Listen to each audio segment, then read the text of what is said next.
I have a quick heads up for you before we dive in. For a very limited time, I am offering free personalized food journal audits to women who are tired of feeling bloated, even though they're eating healthy. Here's how it works. You send me a couple of days of your food and symptom journal, and we hop on a quick 30-minute Zoom call where I'll share a few simple, personalized tweaks that can actually move the needle. If it feels like a fit, I'll tell you a bit about how my one-on-one coaching program can support you long-term. These spots are first come, first served, and the application is only open through Sunday, July 13th. So what are you waiting for? Tap the link in the show notes to apply right now. And now, let's get into today's episode.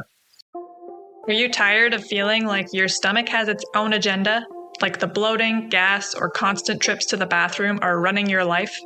Welcome to the Beyond Bloated podcast, the podcast where we tackle those frustrating gut issues head on, without strict diets or giving up your favorite foods. I'm Carly, a certified gut health coach who's been there, struggling with bloating that made me look 6 months pregnant, gut pain that kept me from enjoying meals, and fatigue so draining it felt impossible to get through the day.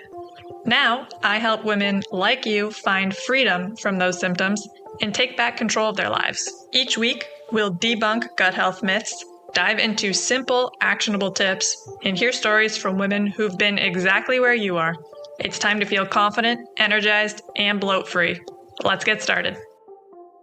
Hello, everyone. Welcome back to the Beyond Bloated podcast, or welcome for the very first time. How many of you out there listening right now have ever done a food journal? Maybe you took it upon yourself to do it yourself because you've been having these digestive issues and you're trying to figure out what your trigger foods are. Maybe you went to a naturopath or a doctor or some other practitioner and they asked you to do a food journal. I know that happened to me when I went to see a naturopath for the very first time about 6-7 years ago now. One of the first things she asked me to do was submit a week-long food journal. All she asked me to do was write down what I ate for 7 days. Nothing else, just what the hell did you eat during this week? I brought it back to her, and back then, I ate an atrocious diet. It was a lot of toaster strudels, Eggo waffles, Lucky Charms for breakfast. For lunch, I'd have pizza bagels or pizza pops, the ones that you microwave. I'd have pogo sticks for dinner. Horrific diet. So understandably, I brought that back to her and she said, yeah, this all has to go. What happens when you are already eating healthy or you already have a relatively clean diet and it's not obvious that the pizza bagels are causing your bloating or stomach pain or diarrhea? Because that also happened to me. Yes, I had that atrocious diet once upon a time. I cleaned it up significantly. But I was still having digestive issues. I was still bloated every single day. I was still tired all the time. I was still having irregular bowel movements. The stomach pain mostly subsided when I stopped eating all that garbage, but I was still not well. If I were to bring that dated food journal back to my naturopath, it wouldn't be as easy for her to point out, well, this is terrible. Stop eating this. This is why you're having these issues. Because I was eating gluten-free, dairy-free. At one point, I was also eating sugar-free, grain-free. I avoided a lot of foods, did a lot of restrictive diets. And that is also the case for most of my clients. A lot of them are health-conscious individuals who have been on this journey for quite some time. They do eat clean, they do eat whole foods, but they're still bloated. They're still having stomach upset. They're still having irregular bowel movements, or they have no energy to get them through the day. Some of them have skin conditions that are showing up because their gut is unwell. And when I have my clients do food journals, we actually do food, mood, and lifestyle journals because I don't just want to know what you're eating. Sure, that's one piece of the puzzle. If you come back and say you're eating Lucky Charms for breakfast, yeah, we got an obvious red flag. That's going to cause you a problem. But if you're eating whole foods, you're eating clean, you're restricting more and more, and you're still not feeling well, I no longer care about what you're eating. I want to see when you're eating, what time of day, how many meals are you eating, how much are you eating?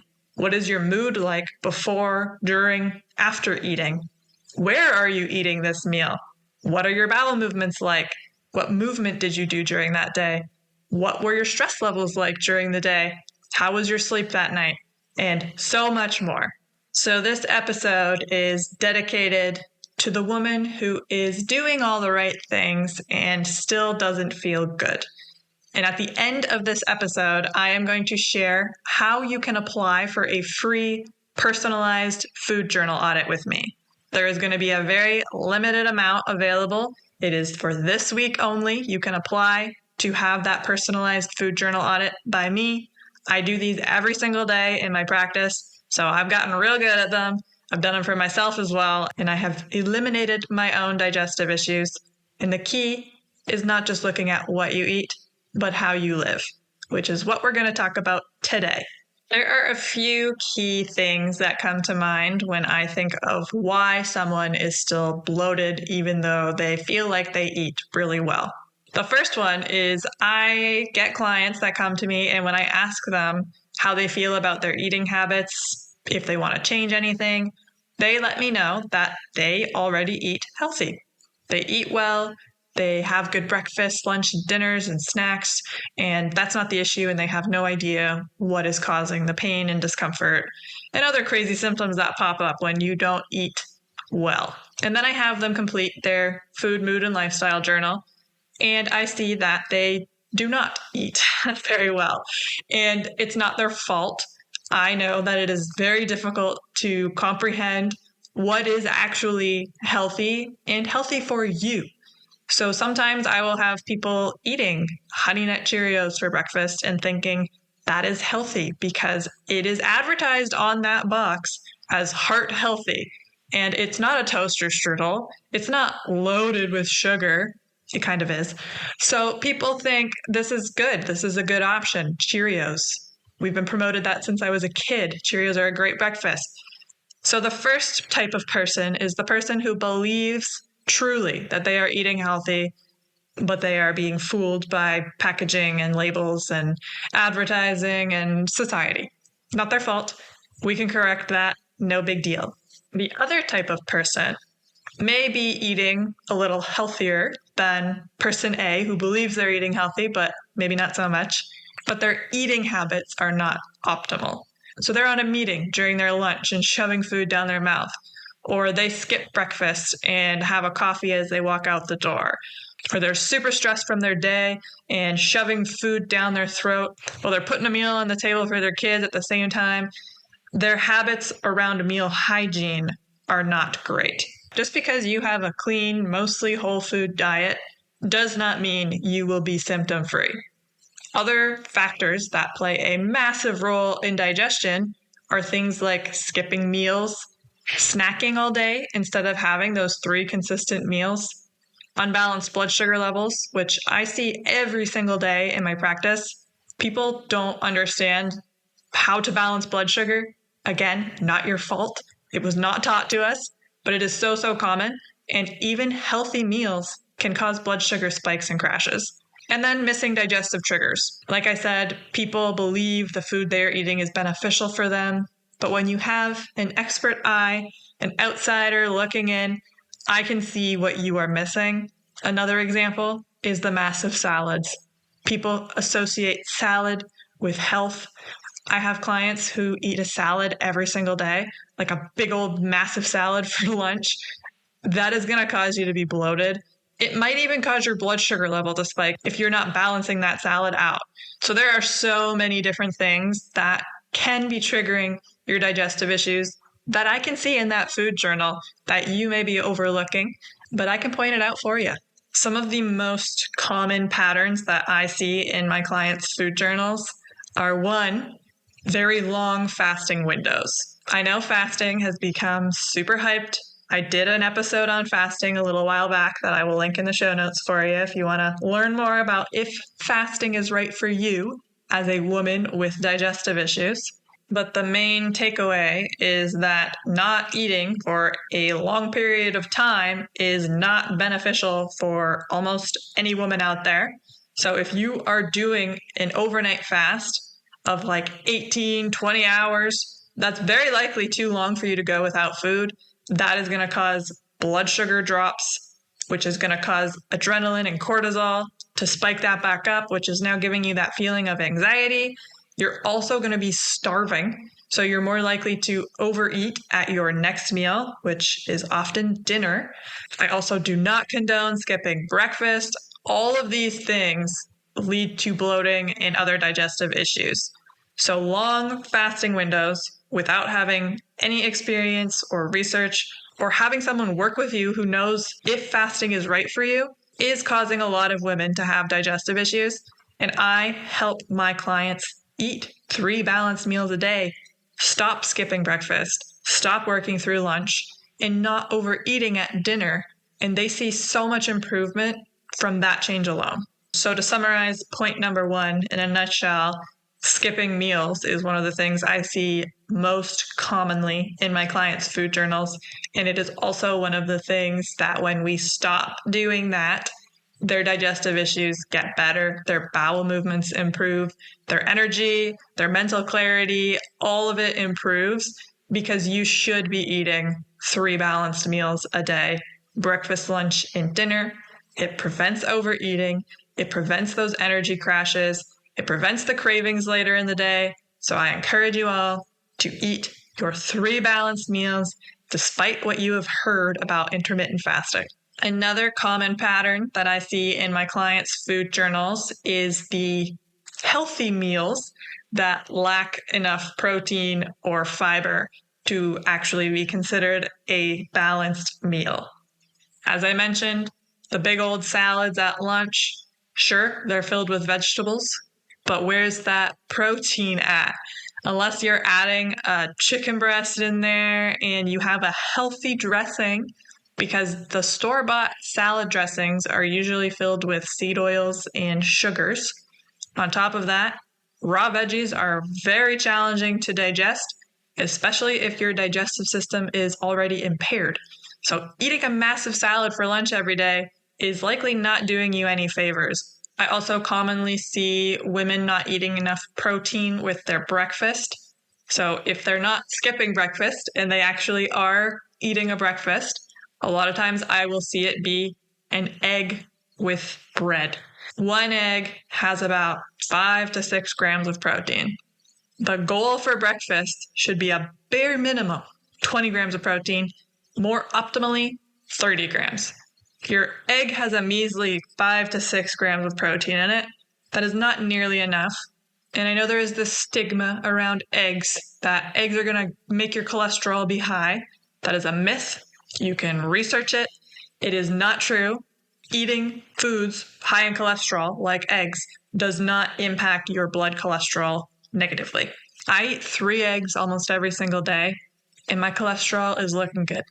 Every single one of your meals, breakfast, lunch, and dinner, should contain minimum 20 grams of protein, fiber, which is your fibrous vegetables, healthy fats, something like avocado, olive oil, nuts, seeds, and healthy carbs. So you can add that rice and that quinoa, and that is actually another massive red flag that I see in many women's food journals, is that they go no carb or very, very low carb, and then they complain about having no energy and severe brain fog.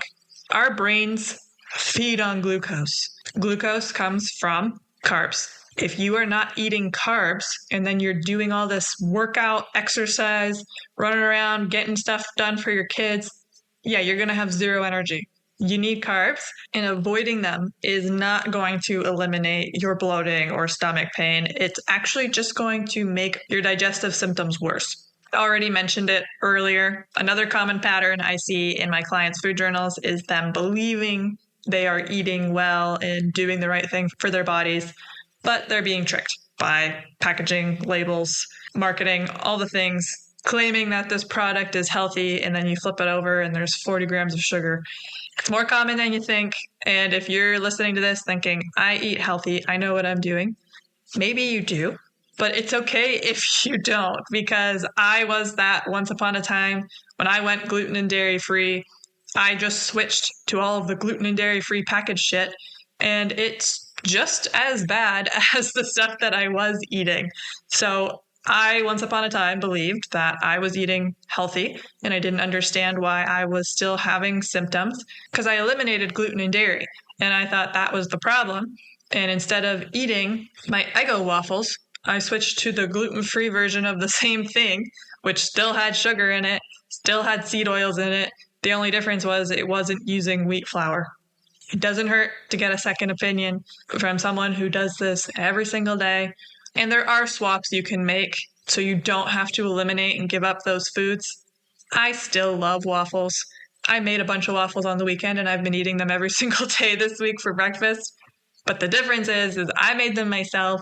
They are still gluten and dairy free, but they're not loaded with sugar. And I'm topping them with things that are beneficial for my gut, like walnuts and almond butter and fruits, things that are going to feed my microbiome, lots of fiber, and I added protein to them as well. The final common pattern that I see in my clients' food journals that I will talk about today is them just simply not eating enough. It is so common for women to undereat and not realize it. We have been taught that women should eat less than men, and women should not need a lot of food because we are smaller, and we just shouldn't need to eat a lot. And if you have a big plate of food, it's shameful because you're a woman and you shouldn't be eating all of that. That is the biggest bullshit I have ever heard. I eat over 2,000 calories every single day. I do not have a weight issue. I never have. I do have a fast metabolism, but I also eat mainly whole foods. And calories is not something you should be afraid of if you are eating mostly whole foods. Many of my clients have a secondary goal of weight loss.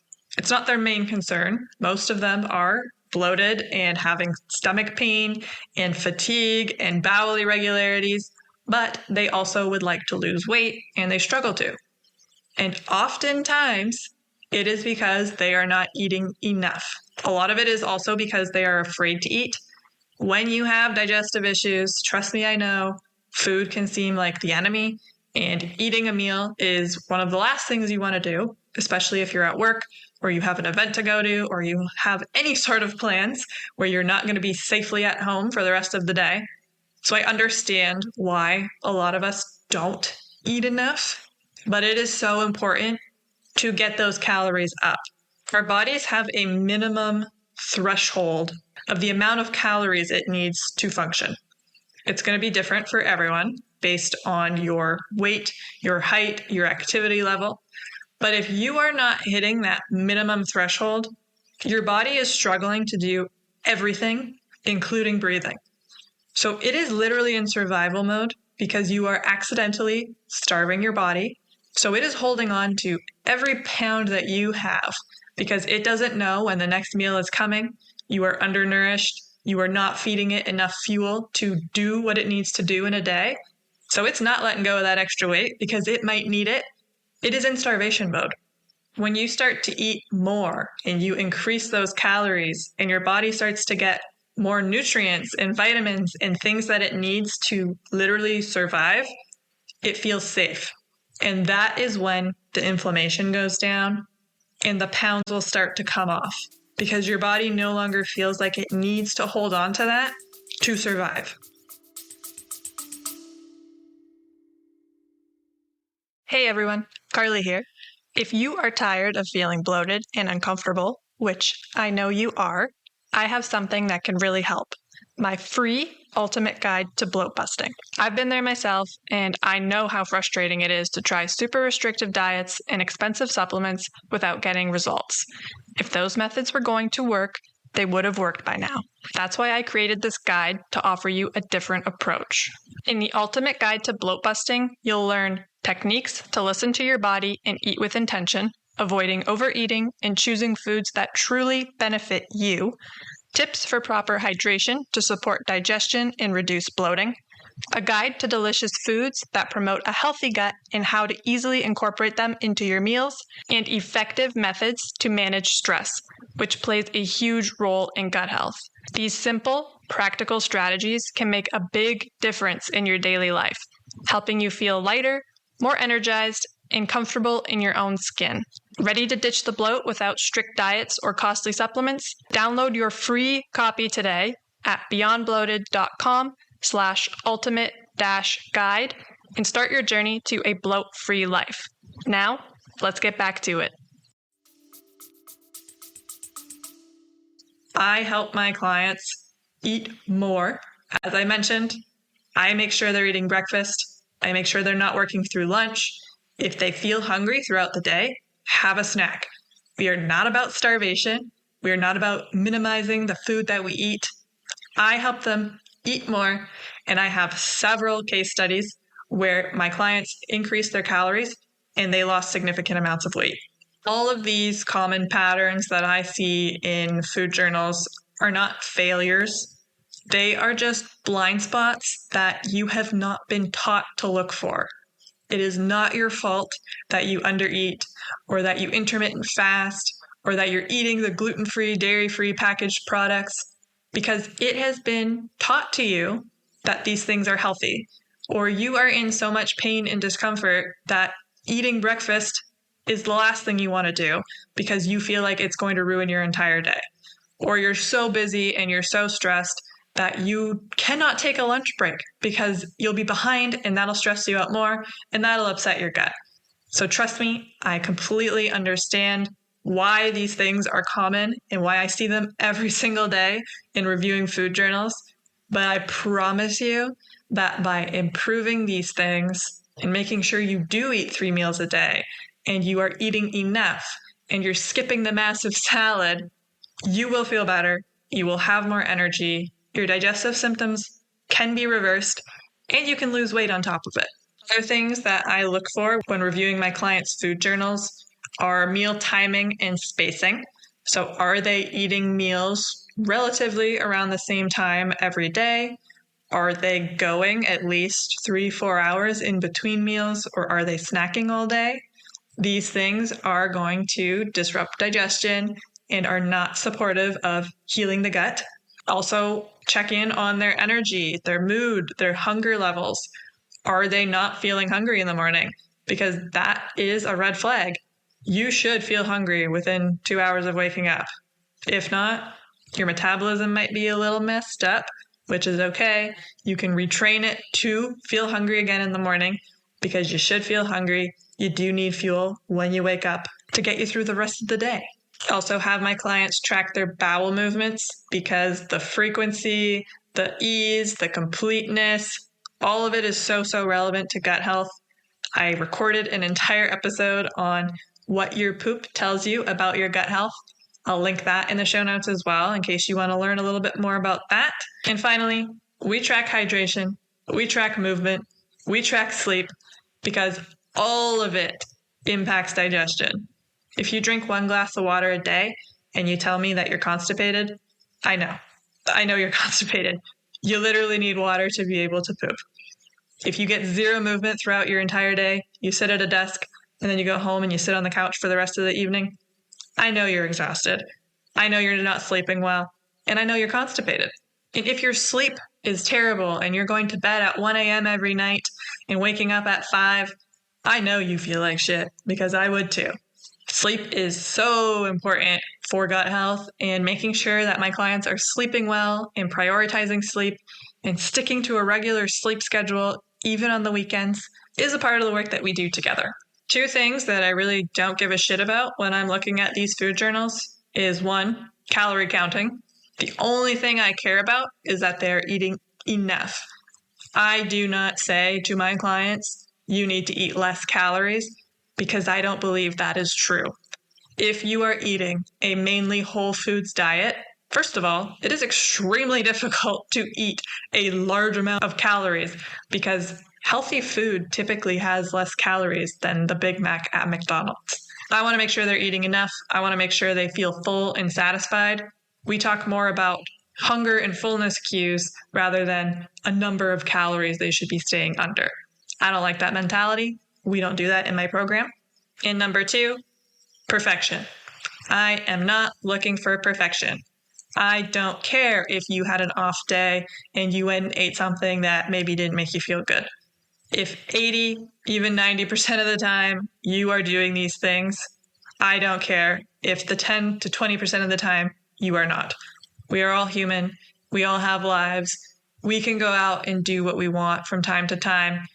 And oftentimes, once you get your gut into a healthy place, that 10 to 20% of the time that you aren't doing the things that you know benefit you most won't even impact you nearly as much as they would before you started doing the rest of the stuff. For example, one of my clients used to have severe stomach pain every single day. She was bloated. She had weight to lose that was stubborn. She wasn't able to. We worked together for the duration of my program. She lost the weight she wanted to. Her stomach pain is gone. And she is not perfect by any means. She was telling me how the other day she went out and got takeout from something that she normally wouldn't have. And she was okay with the consequences. She said, you know what? I really wanted it. I'm going to do it. That's up to her. She did it. And she said, I actually didn't feel bad. I didn't have stomach pain. And normally this would have destroyed me. Is she going to do that every single day? No, absolutely not. But we have got her gut into a healthy enough place that it can handle a little bit of shit here and there. I don't encourage her to go and do that very often, but the fact that she could do that and not suffer severe consequences is really awesome because, like I said, this is real life and nobody's perfect. If you've gotten to this point and you're thinking, yep, a lot of that sounds like me, I eat this way, I skip meals, I do XYZ, and you're looking for a little bit of guidance, I would love to help you figure out what's actually going on inside that gut of yours. I am offering a very limited amount of free food journal audits. This week, you can apply. We will be conducting the food journal audits in the following week or so. Step 1, head to the link in the show notes to apply for your free food journal audit. If you are selected, you make it in time. It is first come, first served. So if you get in and you claim one of the limited spots, I will send you the food journal to fill out. It'll be 2 to 3 days of entries, and then you will send that back to me. We'll schedule a 30-minute call where I will review the food journal with you and give you 2 to 3 personalized tips, something you can take away, something actionable so you can start working on your gut health. And if you like what I have to say and it feels like a good fit, I will also share how I work with clients in my one-on-one coaching program to see if I can help you even further so that we truly can eliminate your bloat, your stomach pain, get that energy up, lose that weight, because that is all I truly want for you. So head to the application written in the show notes right now, fill it out, and you will be hearing from me shortly.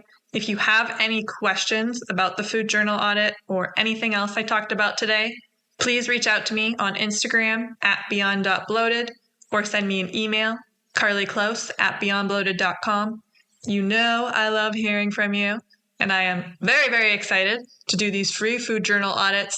I know how insightful and impactful they have been for my own journey, for all of my clients. So I'm excited to get it done for you as well. And I will be talking to you soon and also next week. Did you learn something new and useful today? If the answer is a big, resounding hell yeah, do me a favor. Subscribe to this podcast. Even better, toss a rating in there too. It helps more bloated babes discover this show and lets me keep bringing you this free, gut-loving content every single week. And hey, don't be greedy. Share this episode with your bestie who's always unbuttoning her pants after dinner. She will love you even more for it. Thanks for hanging out with me and showing your gut some love. Keep on putting what you learn into practice and you will be bloat-free in no time. Catch you in the next one. Bye.